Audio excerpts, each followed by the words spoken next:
ನಮಸ್ಕಾರ. ನುಡಿಬೆಳಕು. ಅಭಿನವ ಗವಿಸಿದ್ದೇಶ್ವರ ಸ್ವಾಮೀಜಿ ಗವಿಮಠ ಕೊಪ್ಪಳರವರ ಲೇಖನ ಮನುಷ್ಯ ಪ್ರೇಮದಿಂದ ಬದುಕಬೇಕು.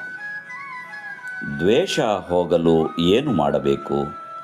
ಹೃದಯದಲ್ಲಿ ದ್ವೇಷ ಇದ್ದರೆ ಅದು ಎಂದಿಗೂ ಸಮಾಧಾನ ಕೊಡೋದಿಲ್ಲ.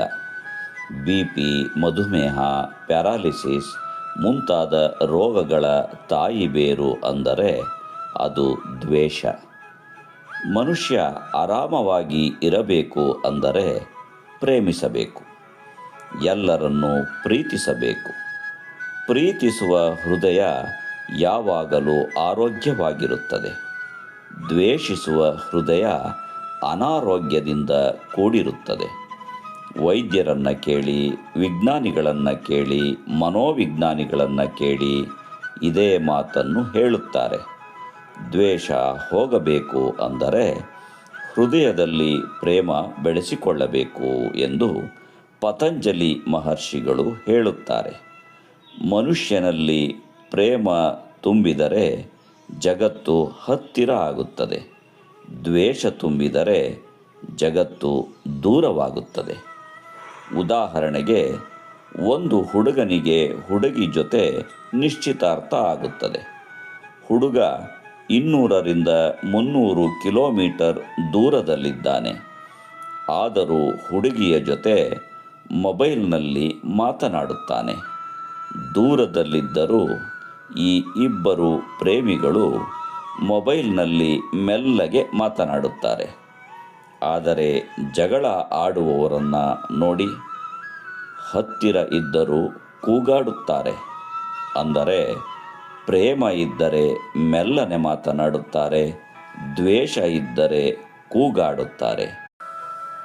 ಎಲ್ಲರೂ ಅದನ್ನೇ ಹೇಳಿದರು. ಸರ್ವಜ್ಞ ಹೇಳಿದ್ದು ಅದನ್ನೇ. ತನ್ನಂತೆ ಪರರ ಬಗೆದೊಡೆ ಕೈಲಾಸ ಭಿನ್ನಾಣವಕ್ಕೂ ಎಂದರು. ಎಲ್ಲರೂ ನನ್ನವರು ಅಂತ ತಿಳ್ಕೋಬೇಕು. ಈ ಭೂಮಿ ಯಾಕೆ ನರಕ ಆಗಿದೆ ಅಂದರೆ ನಮಗೆ ಭೇದ ಬುದ್ಧಿ ಬಂದಿದೆ. ಮಹಾಭಾರತದಲ್ಲಿಯೂ ಧರ್ಮಕ್ಷೇತ್ರ ಕುರುಕ್ಷೇತ್ರ ಯಾಕಾಯಿತು? ಪಾಂಡವರ ಮಕ್ಕಳು ಬೇರೆ, ತನ್ನ ಮಕ್ಕಳು ಬೇರೆ ಎಂದುಕೊಂಡಿದ್ದಕ್ಕೆ ಅಣ್ಣನ ಮಕ್ಕಳು ಬೇರೆ, ತನ್ನ ಮಕ್ಕಳು ಬೇರೆ ಎಂದುಕೊಂಡಿದ್ದಕ್ಕೆ ಕುರುಕ್ಷೇತ್ರ ಆಯಿತು. ಅವರೂ ತನ್ನ ಮಕ್ಕಳಂಗೆ ಅಂತ ತಿಳಿದುಕೊಂಡಿದ್ದರೆ ಮಹಾಭಾರತನೇ ಆಗುತ್ತಿರಲಿಲ್ಲ. ಈಗಲೂ ಹಾಗೆಯೇ ಸೊಸೆ ಬೇರೆ, ಮಗಳು ಬೇರೆ ಅಂದುಕೊಂಡಿದ್ದಕ್ಕೆ ಮನೆಗಳು ಒಡೆದಿವೆ. ಎರಡೂ ಒಂದೇ ಅಂದುಕೊಂಡಿದ್ದರೆ ಮನೆ ಏಕೆ ಒಡೆಯುತ್ತಿತ್ತು? ತನ್ನಂಗೆ ತನ್ನ ಮಗಳಂಗೆ ನೋಡಿದರೆ ಭಿನ್ನ ಇಲ್ಲ ಅಂತ ತಿಳ್ಕೋಬೇಕು. ಪ್ರೇಮ ಇದ್ದರೆ ಎಲ್ಲ ಮನೆಗಳು ಕೂಡುತ್ತವೆ.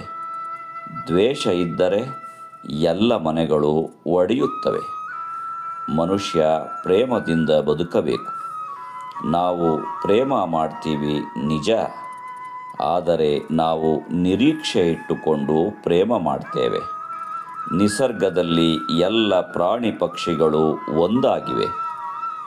ನಮ್ಮ ಕೊಟ್ಟಿಗೆಯಲ್ಲಿ ಎಮ್ಮೆ, ಆಕಳ ಎಲ್ಲ ಒಂದೇ ಕಡೆ ಕಟ್ಟುತ್ತೇವೆ. ಅವು ಎಂದಾದರೂ ಗುದ್ದಾಡಿ ಕೋರ್ಟ್ ಕಚೇರಿಗೆ ಹೋಗಿದ್ದಾವೇನು? ಒಂದೇ ಕೊಟ್ಟಿಗೆಯಲ್ಲಿ ಕಟ್ಟಿದ ಆಕಳ, ಎಮ್ಮೆ ಬೇರೆಯಾಗಿಲ್ಲ. ಆದರೆ ಅವುಗಳನ್ನು ಕಟ್ಟಿದ ಅಣ್ಣ ತಮ್ಮಂದಿರು ಬೇರೆ ಆಗ್ತಾರೆ. ಮನುಷ್ಯ ಸಂಬಂಧಗಳೇ ಕೆಡುತ್ತವೆ, ನಿಸರ್ಗ ಸಂಬಂಧಗಳು ಕೆಡೋದಿಲ್ಲ. ಮನುಷ್ಯ ಸಂಬಂಧಗಳು ಯಾಕೆ ಕೆಡುತ್ತವೆ ಅಂದರೆ ನಾವು ಅನುಕೂಲ ಇದ್ದರೆ ಮಾತ್ರ ಪ್ರೀತಿ ಮಾಡ್ತೀವಿ. ಅನುಕೂಲ ತಪ್ಪಿದರೆ ನಮ್ಮ ಪ್ರೀತಿಯೂ ಕೆಡುತ್ತದೆ. ನಾವು ಪ್ರೀತಿ ಮಾಡುವ ಹಾಗೆ ನಟನೆ ಮಾಡ್ತೀವಿ ಅಷ್ಟೇ. ಮುಗ್ಧ ಪ್ರೀತಿ ಇರಬೇಕು, ನಿರೀಕ್ಷೆ ಇರಬಾರದು. ನಮಸ್ಕಾರ. ಧನ್ಯವಾದಗಳು.